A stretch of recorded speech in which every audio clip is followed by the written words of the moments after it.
Hi, Tim. I saw your video about the paper you're writing, and I'm not sure I'll have much to contribute, but I thought I'd take a shot at answering your 13 questions, uh, just so you have a little more to work with. First question you asked is, can you please describe in detail any negative situations that came about in your life because you played RPGs? For example, were you ever bullied, belittled, made fun of, told you were going to hell because you played those games, etc.? I was bullied and had troubles growing up, but never specifically because of my role playing. I mean, there was my weight. I was tended to be a loner. I was more introverted in my youth, and I liked all of the nerd things that have taken over the culture today. Comic books, horror movies, science fiction movies, books, and eventually role-playing games. So that was never a problem. My father was a Lutheran minister, and we had many talks about it, and even when I got out of high school, he let us play in the church basement. So going to hell for playing D&D was never really an issue for me or my friends either. So no, RPGs pretty much 100% have been a positive force in my life. Your second question, what skills do you think you have personally improved upon by playing RPGs? I don't know that I would credit specifically RPGs for improving any one thing in my life, but I know that they've added in lots of areas as far as my becoming more involved with people, becoming more extroverted. It gave me another avenue for my creative instincts, my imagination. I know they always say that it helps with math, but I'm sorry, no RPG has ever been able to conquer my inability to do math. But I think overall it is, I mean, I already had an interest in sci-fi, fantasy, horror, and many other genres, but it opened it up in a way that books and movies just couldn't do, because I had to put myself in the mind of the characters I was playing. I had to think about the ramifications. I helped create the campaigns we were playing. So in that way, I'd say getting me to be more cooperative, less angry, like I said, more extroverted, and it gave me my, truthfully gave me my base of friends that I still have to this day. Number 3, who introduced you to RPGs, and what was your first experience like playing them? I had actually, and I've looked for it, I know I have the article somewhere. I don't have the magazine any longer, but I know I tore it out. I'm positive it was in Life magazine in 78 or 79 that they ran a short piece on Dungeons and Dragons, and I just became fascinated by it. And one day at school, they had moved our study hall to the art room, and behind me in the next table I heard one acquaintance. In school I did have a small group that I hung around with at lunch and that, and we played cards, but we weren't really friends. I mean, we were acquaintances, we were friendly, but we didn't see each other outside of school. But he was trying to tell another student about Dungeons and Dragons, and he might have even had the player's guide with him, but I immediately latched onto it. I think I even had the magazine with me, and I turned around, I started listening, and then I joined in. I showed him the article, and it took some finagling, because I said I wasn't friends with anybody really in high school at that point outside of school, but I got myself invited to one of the games, and I loved it. I mean, we had to work our way through it together. Had no idea what we were doing. One of the he had the player's guide. I think the person who, he and another player from high school were the two DMs. And I think the other player, the other DM, had the monster manual. And this is my second copy, but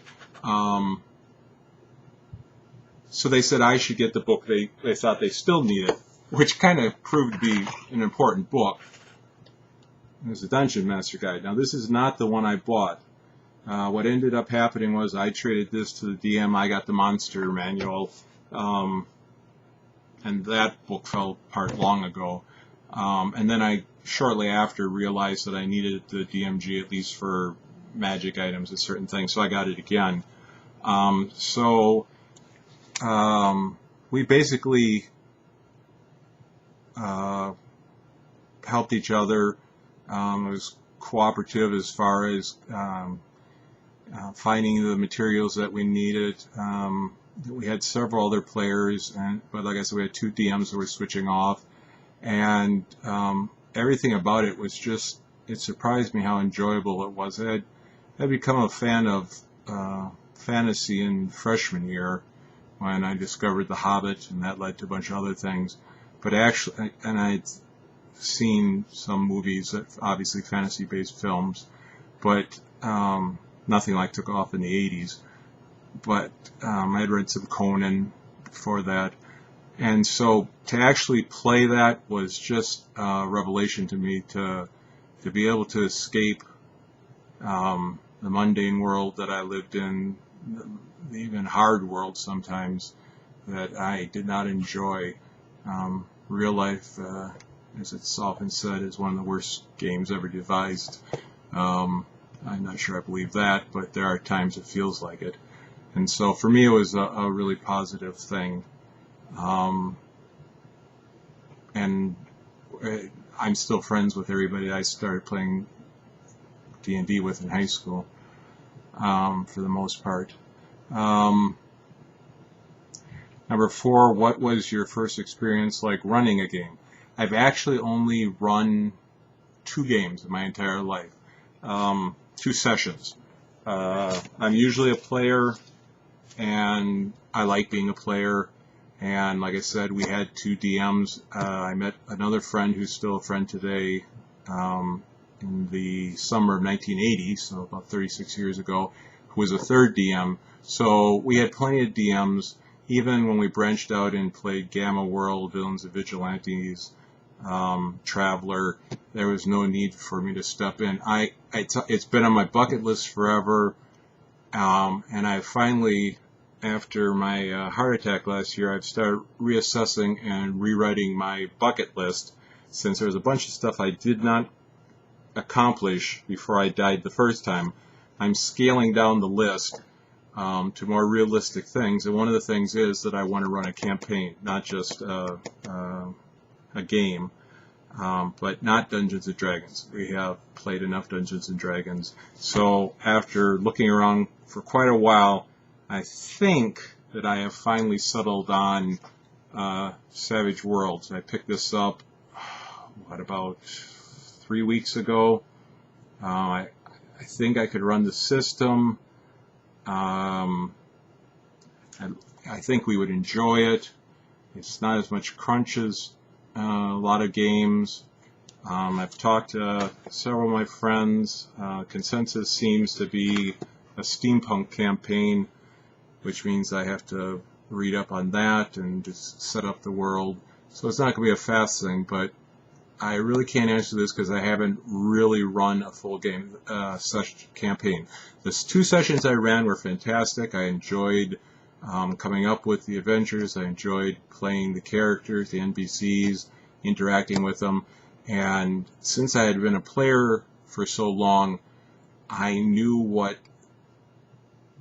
they took for granted, what they expected, and the trite stuff that had crept into our game, and so I was able to put a twist on that, and I enjoyed that aspect of it. So I'm really looking forward to getting a chance to finally cross that off on my bucket list and get the enjoyment of playing a new game. Number 5, what was it like designing your own system? I did take a crack at that once with some help from a friend. I just never found anything that felt right. That I was looking for an easier system, a system that focused more on the role playing and not the role, with the dice playing. And so that was never been my fascination. I've created multiple worlds and adventures, but a game system was never it. Like I said, I've watched a lot of reviews, read a lot of reviews now, and Savage Worlds seems to be the one that I want to try. I don't want to go back to any of the games I've played before.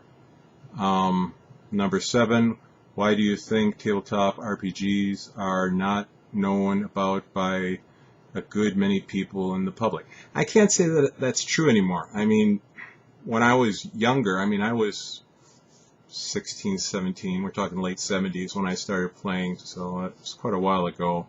It was an odd thing, if anybody knew about it. And then in the 80s, it became the whole satanic, fear-mongering. It's the only time I wrote into 60 Minutes was when they did their story on D&D. But nowadays, I don't watch it, but it sounds like it pops up on the Geek Show with I'm blanking because I don't watch it. Big Bang Theory, and it's been in movies. It's been referenced so many times, and I think people are aware of it just because all of nerd culture, everything that I liked and was kind of looked down on, and it's the nerd, the weirdo. When I was young, well, the nerds have truly taken over the world, the nerds and the geeks. And so I just don't believe that it's not well known now. I just think, just talking to people, might not be able to say RPG, but just say Dungeons and Dragons, and they'll get the concept right away, and they'll probably even have an opinion on it. So I just don't really feel the premise is right. I mean, you add in, beside RPGs, pen and paper, all the RPGs now based on computer games based on original pen and paper games. You throw in LARPing. It's just sort of permeating. Anybody who's a fantasy fan, sci-fi fan, horror fan may very likely then run into licensed materials for reading material, tie-ins, series. So I think it's become pretty mainstream compared to when I was younger, where all people knew was, your kids were going to get hooked and Satan was going to drag them to hell. So number 8, what is an RPG and why are these types of games fun?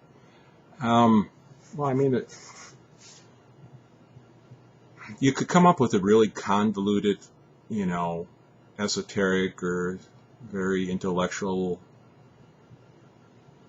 answer to that. But it's in this title. It's a role-playing game. You take on a role and you play it within the confines of the structure of the game.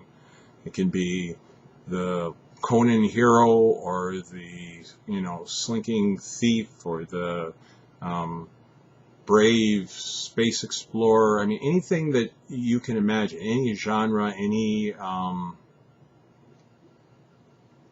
kind of past, present, future, realistic to far out, you can be in that world simply by rolling up a character and then investing yourself into filling out that character by playing it, not becoming it, but not having to be a great thespian where you're all dressed in costume and you're doing accents. And one of my biggest fears is if we play a steampunk campaign, is that all my friends are going to be doing horrible Monty Python English accents, and I don't want. There's a penguin on the telly. I'd rather have them do American voices, even if I place the game in England. So I'd rather have them focus on who the character is than what the character sounds like or how, you know. So for me, role-playing has been about having fun. I mean, any game you're going to play, if the fun's not there, what's the point? Having fun, creating a persona, and playing that role while helping to create and add to the narrative of the story. Because unlike any other game, the players really can cooperatively work with the referee to create something, and so it makes it much more than almost any other type of game. Number 9, if you were going to teach a new player how to play RPGs, how would you go about doing that? I think I'd simply just sit down with them, tell them about the game we're going to play, tell them about RPGs in general, give them a bit of my backstory, and then I actually have explained role-playing games to people, and I've just have them role-play something real simple while talking to me. I mean, you should be able to do it off the cuff and make them feel comfortable.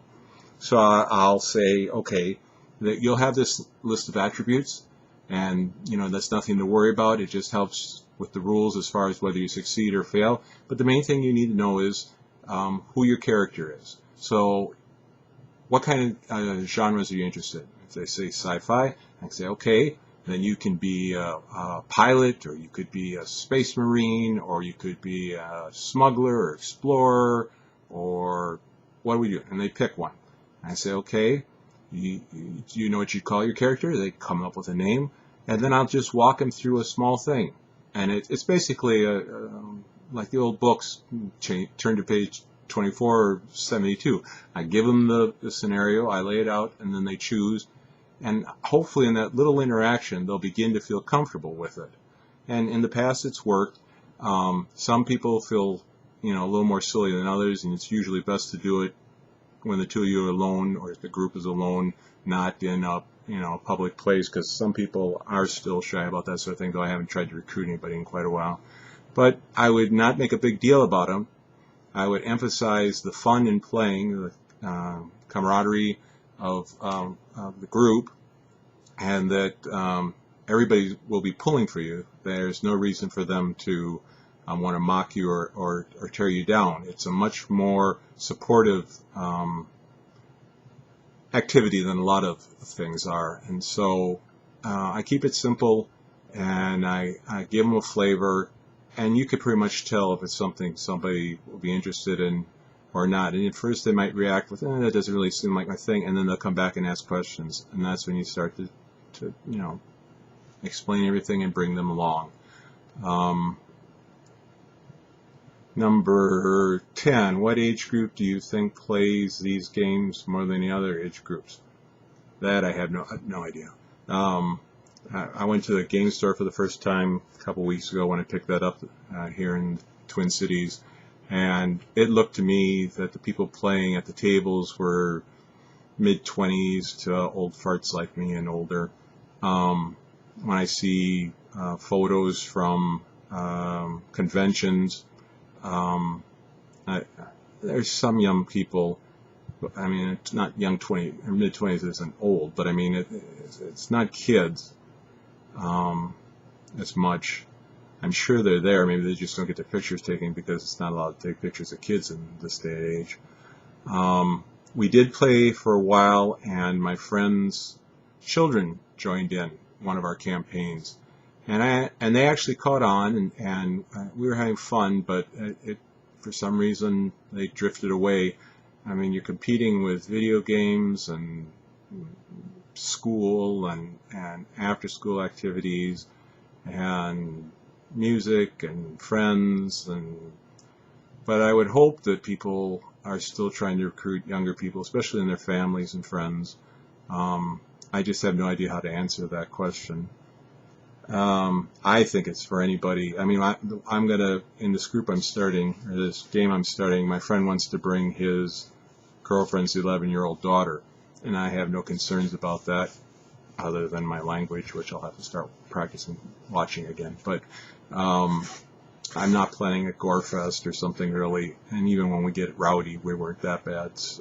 Yes, we were. We were horrible, but we were able to manage it when children were around, and so I'm looking forward to see if she takes to the game. She was fascinated when we went to the game store. So, if they can understand it, hopefully they can enjoy it. So, number 11, what overall benefits do you think a person that plays RPGs has that perhaps a non-gamer wouldn't have or would have less of? I hate comparing like that, because you can get these same skills out of other activities. I mean, I've been involved in writing. I took some acting when I was a kid. They were trying to get me to not be an introvert. Of course, I moved into doing the makeup classes instead of the acting classes. But I mean, like I said before, it helped me in my communication skills. It helped me open up, become less of an introvert. It helped me expand my definition of creativity. And like I said, I think this could be done with anything, but I'm blessed to have friends that I've had now for, some of them one of them over 40 years, two of them since sophomore year, and another since the year I graduated, who all are players, and so it probably affects different people different ways, and you would probably be able to get the same things out of other activities. I don't know if it would bring you the same skill set all in one package, though, that it did me. So, number 12, have you ever seen a RPG session break out in any violence, or have you ever seen with your own eyes people becoming more violent after playing RPGs? I don't know what my friends have been telling you, but I am not a violent person, and those fights had nothing to do with the game. So, no, seriously. Worst that ever happened is somebody threw a hissy fit. I've never seen, anybody physically abusive, even verbally abusive, truthfully. We fought, but friends fight, so but it was all verbal, and it was all about the game, and once it was settled, it was settled. I mean, like I said, I've been friends with these guys forever. So as far as physical violence, no, I don't think it leads to physical violence any more than video games or movies or any other stuff they want to blame it on. So no to that question. And finally, 13, do you think RPGs are still seen as much of a negative thing as they once were? No, I really don't. If people think about them at all, I think they're either interested or bemused, or it's just a cultural thing they're aware of. You don't have the religious people reacting without investigating. You don't have politicians trying to use it as a scare tactic to, raise funds and get votes, grab control. If anything, I'm a little depressed that people are indifferent to it, that they've moved on to other things when it's such a rich hobby to have. But no, I don't think that anyone sees it as negative. For the most part, I think if they're players or they know players, related to players, they think of it as a positive thing. If they're disconnected from it, they're just indifferent. But I don't see anybody truthfully taking it as thinking of it as a negative thing anymore. Anyhow, I hope that some of the answers that I gave can be of use to you. Good luck with your paper.